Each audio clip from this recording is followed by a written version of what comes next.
ជួបហើយស្លាប់រួចយើងកុំគិតអីធ្វើឲ្យល្បាញល្បីនៃជាណាចក្រកម្ពុជា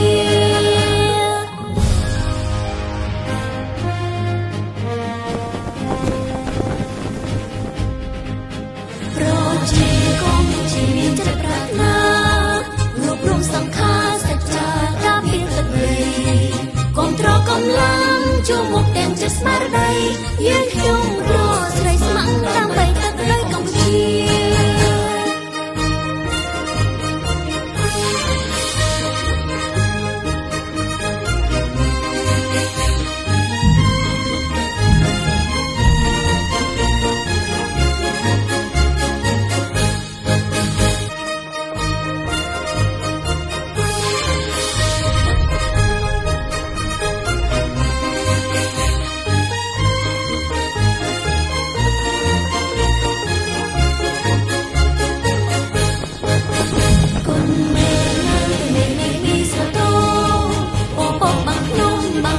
Show